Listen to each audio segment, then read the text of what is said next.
26-এর পরিবর্তনের ফ্যাক্টর কি? 26-এর কতটা এসআইআর, কতটা ধর্ম, কতটা পরিবর্তনের প্রতিষ্ঠান বিরোধিতা? মাল্টিপল ফ্যাক্টরস, কিন্তু সবচেয়ে যেটা আমরা অনেকেই বুঝতে ব্যর্থ হয়েছি, সেই জায়গাটায় যেটা আন্ডার কারেন্টস ছিল, এই আন্ডার কারেন্ট দুটো ছিল।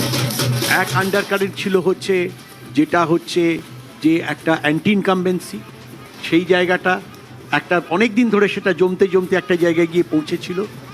আরেকটা বড় জায়গা যেটা ছিল যে এসআইআর যেটা হলো, যেটাকে ন্যারেটিভ করার চেষ্টা হয়েছিল, সেই ন্যারেটিভটা উল্টোভাবে খেলা হলো। অর্থাৎ কিনা এসআইআর এমনভাবেই হয়েছিল যাতে করে আজকে এই একটা পর্যায়ে এই রকম ধরনের ভোট হলো, 27 লক্ষ নাম সেখানে ঢুকলো না। কিন্তু আমি সেটার জন্য বিজেপির আজকের জয়কে কখনো ছোট বলবো না, ছোট করব না। একটা কথা বিজেপির এই জয় কিন্তু এখানে কিন্তু একটা আইডিওলজিরও জয়।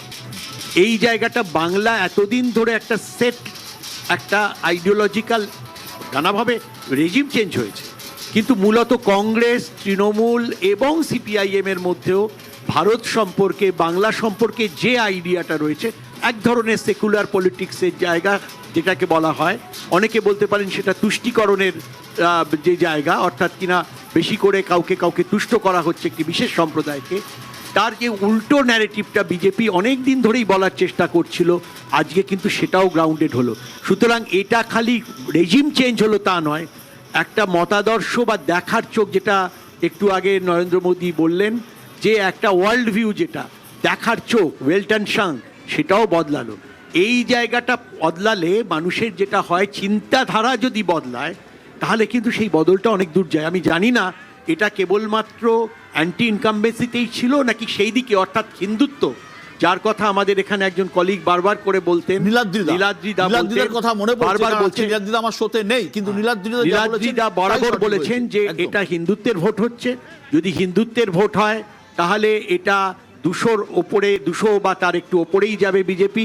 আর যদি এটা এসআইআর এর বিরুদ্ধে ভোট হয়, এত ভোট যেটা বাড়তি ভোট, সেটা তাহলে তৃণমূল 220-র ওপরে যাবে। আমি এই কিছুটা নিয়ে শান্তনের কাছে আসবো, তার আগে আমি দেবাশিসদার কাছে যাবো। দেবাশিসদা, প্রচারের ময়দানে সিপিআইএম কে যেভাবে দেখা গিয়েছিল, ভোট মেশিনে কিন্তু ততটা ছাপ ফেলতে পারেনি।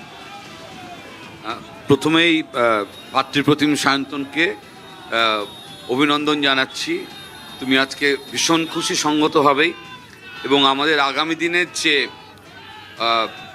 ইডিওলজিক্যাল জায়গা থেকে যে বিতর্ক, বাস্তব জমিতে দাঁড়িয়ে যে রাজনৈতিক চর্চা, সব কিছু থাকবে। কিন্তু আজকে হচ্ছে ওদের ভীষণ আনন্দের দিন। এই গণতান্ত্রিক প্রক্রিয়ায় পশ্চিমবঙ্গে এটা আমাদের মানতে হবে যে রেকর্ড সংখ্যক মানুষ ভোটে পার্টিসিপেট করেছে, এবং কেন্দ্রীয় বাহিনীর উপস্থিতি এমনভাবে ছিল যেখানে কোনো রকম খুন, গুলি, বোমা, রক্তাক্ত হওয়ার ঘটনা ঘটেনি। সেই রায় যেটা উঠে এসছে, সেই রায় হচ্ছে একদম গণতান্ত্রিক প্রক্রিয়ার রায়। তাকে আমরা সবাই মাথা পেতে নেব, এর মধ্যে কোনো বিতর্ক করব না।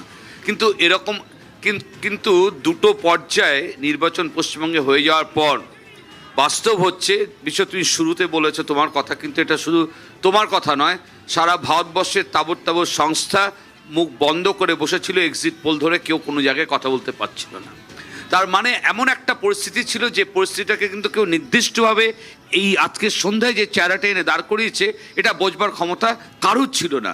তার মানে পশ্চিমবঙ্গে স্বতঃস্ফূর্তভাবে, সায়ন্তন আমার সাথে একমত হবে, পশ্চিমবঙ্গে স্বতঃস্ফূর্তভাবে বিজেপির সংগঠন আছে কিনা, বিজেপি হিন্দুত্ববাদের কথা বলছে কিনা, এসবের মধ্যে জিনিসটা আটকে ছিল না, তাহলে ফলাফল হতো না, তাহলে 200-র ওপরে আসনটা চলে যেত না।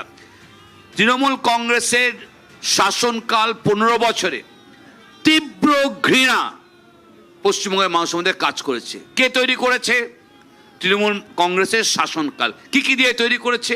একটা শাসনকাল তাকে চিহ্নিত করা হবে সম্পূর্ণভাবে দুর্নীতি এবং দুর্নীতি দিয়ে, অপশাসন, ঔদ্ধত্য। আজকে ওর বিস্তারিত আলোচনায় যাব না, 15 বছর ধরে চলা। এখানে একটা শুধু কথা বলি, ফলে তীব্রভাবে প্রতিষ্ঠান বিরোধী জায়গা ছিল। মানুষ খুঁজছিল এমন একটা রাজনৈতিক দলকে যাকে সমর্থন করলে এই যে একটা অশুভ শাসনকাল চলছে, একে পাল্টানো যায়।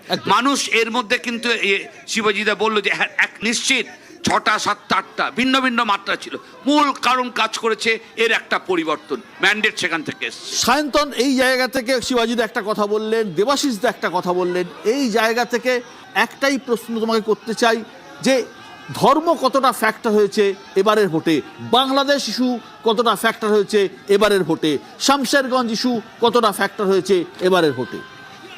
দেবাশিস দাকে ধন্যবাদ জানাবো। আমার মনে আছে একটা সময় ছিল একে বলে গণতন্ত্র, 2008-9 যখন আমি দেবাশিস দা চ্যানেলে আসতাম, আপনিও থাকতেন আমাদের সাথে, অত অন্য একদম চ্যানেলে একদম থাকতেন। আমরা দীর্ঘ প্রায় 15-16 বছর ধরে এই আলোচনা করছি এবং আমাদের একজন কলিগ দেবাশিস ভট্টাচার্য তিনি মারা গেছেন ক্যান্সারে। আমরা প্রতিবারই বিশ্লেষণ করেছি, আজকের থেকে নয়, 2009, 2011, একদম। 2014, 2016, 2019, 2021 দেবাশিসদা মারা গেছেন। দেবাশিসদা আমাদের সঙ্গে সবসময় থাকতেন। হ্যাঁ, সেই শান্তন। 2008-9 তখন আমরা একটা সিট পাবো কিনা তা নিয়ে আলোচনা হতো। একদম। আর দেবাশিস দার দল 200-র ওপর, 230, 235। একদম। একে বলে গণতন্ত্র। চক্রটা বোধহয় সম্পূর্ণ হলো। আর একটা চক্র, সেটা হচ্ছে এই পশ্চিমবঙ্গ থেকেই শ্যামাপ্রসাদ মুখার্জি জনসংঘের প্রতিষ্ঠা করতে গেছিলেন। সেই জনসংঘের যে চক্র, সেটাও আজকে সম্পূর্ণ হলো ভারতীয় জনতা পার্টির পশ্চিমবঙ্গের সরকার প্রথমবার হওয়ার মাধ্যমে।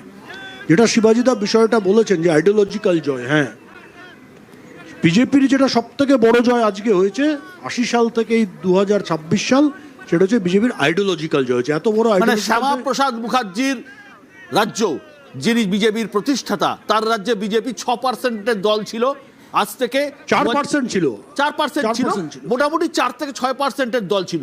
ইভেন 2016 সালে পর্যন্ত, মানে 10 জনসংঘের বছরের সময় আরো কম ছিল, বিশ্ব আরো অনেক কম ছিল। না, ঠিকই 2016-এর উত্থান 3, তারপর 77, তারপর 200-র উপরে। না, তার আগে আমরা ওই শ্রমিক ভট্টাচার্য একবার বিধায়ক হয়েছিলেন, আর সেটা বাদল ভট্টাচার্য একবার বিধায়ক হয়েছিলেন।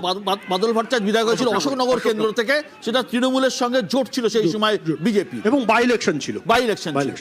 কাজেই অবশ্যই এটা আইডিওলজিক্যাল জয়। শিবাজি একদম ঠিক বলেছেন।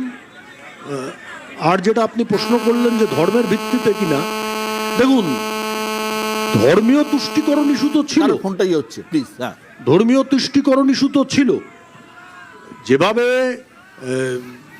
বিশেষ সম্প্রদায়কে সন্তুষ্ট করার জন্য নানা রকমের ব্যবস্থা রাজ্য সরকার করেছেন। আর আমরা বারবার যেটা বলেছি যে পশ্চিমবঙ্গ সরকার বাংলাদেশি মুসলমান অনুপ্রবেশকারীদের আশ্রয় দেওয়ার ক্ষেত্রে তারা কোনো প্রতিবন্ধকতা তৈরি করছে না।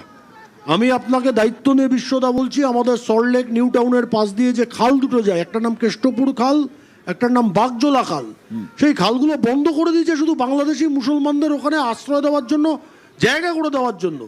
যেদিন রেজাল্ট বেরোচ্ছে, আপনারা টিভি ক্যামেরাম্যান পাঠিয়ে দেখে নিন, তার কয়েকদিন আগে সেই বাংলাদেশি মুসলমানদের পরিবার ফেরত চলে গেছে। আর আমাকে কালকে একজন বললো এরা সব তল্পা ঘটাচ্ছে, কালকে যদি দেখে বিজেপি জিতবে এরা দুপুরের মধ্যে ঘর ছেড়ে চলে যাবে, আর যদি দেখে তৃণমূল জিতবে তাহলে সবাইকে ফেরত নিয়ে চলে আসবে। এই পর্যায়ে গেছিল পশ্চিমবঙ্গের তুষ্টিকরণ। এটা মানুষ পর্যবেক্ষণ করেছেন, এটা মানুষ দেখেছেন, তার জন্য আতঙ্কিত হয়েছেন। আর সেই কারণে ওই যেটা আমাদের বক্তব্য ছিল, ভয় নয় ভরসা আনুন, আমরা জিতেছি। এটাকে যদি আপনি বলেন ধর্মের কারণে, বলতেই পারেন। একদম। কৃষাণু হিন্দু প্রধান আসন, পরিষ্কার দেখা যাচ্ছে যে মুসলমান ভোট ভাগ হয়ে গেছে। বহু ক্ষেত্রে কংগ্রেস পেয়েছে, মালদা, মুর্শিদাবাদে, দিনাজপুরে, এমনকি হুমায়ুন কবিরের মতো ছোট্ট পার্টি নিজে তৈরি করেছেন, তিনি 2টো আসনে জিতে গেছেন। তিনি বহু আসনে ভোট কেটেছেন, আইএসএফ বহু আসনে ভোট কেটে দিয়েছে, লেফট ভোট পেয়েছে, মুসলমান ভোট কমপ্লিটলি ফ্র্যাকচার হয়েছে, অর্থাৎ বিভক্ত হয়েছে। হিন্দু প্রধান আসন, যেখানে মুসলমান ভোটের সংখ্যা 30% কম, এমন আসনের সংখ্যা পশ্চিমবঙ্গে 182খানা। এই 182টি আসনের মধ্যে বিজেপি জিতেছে এখনো পর্যন্ত 162টিতে, তৃণমূল পেয়েছে শুধুমাত্র 20। দেখো, প্রথম কথা আমি তো আগেই বললাম যে এর অনেক কিছু বেরোবে, অনেক মাল্টিপল ফ্যাক্টরস বেরোবে, তার মানে কারণের মধ্যে আবার অনেকগুলো লেয়ার, সাব লেয়ার্স, এগুলো বেরোবে। আমি যদি দেখো, ভারতবর্ষে মুসলমান জনসংখ্যার নিরিখে সবথেকে বেশি মুসলমান সংখ্যাগরিষ্ঠতা বা পার্সেন্টেজ ওয়াইজ সবথেকে বেশি পপুলেশন হচ্ছে কাশ্মীরে। বিজেপি সেখানে সরকার চালিয়েছে, রাজ্য সরকার চালিয়েছে বিজেপি সেখানে। কাশ্মীরের পর সবথেকে বেশি শতাংশের নিরিখে মুসলমান জনসংখ্যা হচ্ছে আসামে, প্রায় 35%। সেখানে বিজেপি তৃতীয়বার সরকার চালিয়েছে। তো মুসলমানদের দেখিয়ে শুধুমাত্র বাংলা তৃতীয় স্থানে পড়ে যদি মুসলমানের মানে পার্সেন্টেজ দেখি পপুলেশন। তো সেখানে এই ফ্যাক্টরসগুলো যেটা আসামে কাজ করেছে, যেটা কাশ্মীরে কাজ করেছে, এমনকি উত্তরপ্রদেশ বিহারের মুসলিম বহুল এলাকাগুলোতে কাজ করেছে, সেটা পশ্চিমবাংলাতেও আজ নয় কাল যে ক্লিক করেছে, সেটা আজ নয় কাল হয়তো ডেমোক্রেটিক্যালি হওয়ার ছিল। তো এটা নিয়ে বললাম তো, এটার অনেক বিশ্লেষণ অনেক বেরোবে। বিশ্লেষণের প্রয়োজন আছে।